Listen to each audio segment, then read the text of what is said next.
A tenancy without rent? How to stay for free in Singapore? What if I told you Singapore's entire HDB systems work on almost exactly the same logic as Korea's rental junse? The difference is two words: institutionalized trust. Let me draw the comparisons side by side to see if this sounds familiar. In Korea, you hand the landlord a massive lump sum deposit. You live in their property and effectively pay the monthly maintenance costs, and after your lease, you get your money back.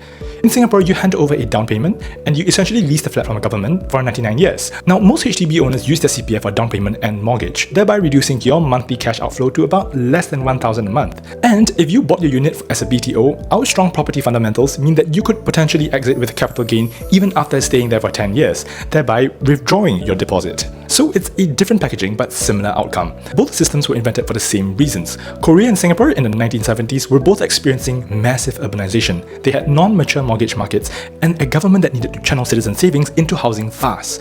Korea let the private market solve it, whereas Singapore government stepped in as our central exchange. But did you know that our version has a hidden cost that most HDB owners only discover when they're selling? Yes, because you're in fact paying 2 times the interest rates, one to the bank and one to your own CPF. Now, here's a real scenario. You bought your Choa Chu Kang HDB for 400k, down payment and mortgage fully funded by CPF. 10 years later, you sell it for 525k. On paper, that looks amazing, $125,000 in capital gains. But your bank interest rates at 3% would work out to be about 77k, and your CPF and accrued interest would work out to 51,000. This totals 128,000. Your entire profit and then some goes straight back into your CPF, and you walked away with zero cash. The system works exactly as designed. You were just never really told of the full costs at the start. Now, is this the same as the junse problem? Not exactly. In junse, the risk is your deposit disappearing into a fraudster's pocket. In Singapore, that money is safe. It goes back into your CPF. You have not lost it, it's just stuck in the meantime.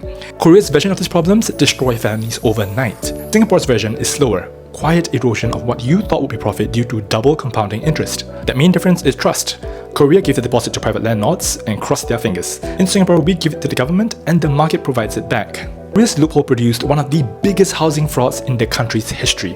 One unassuming man, 1,139 apartments, and a $2 billion hole. Stay tuned for episode 3 where we uncover what could have happened if Singapore left our HDB markets unregulated. This is Zen from SmartSeller and I shall see you in the next one. Bye!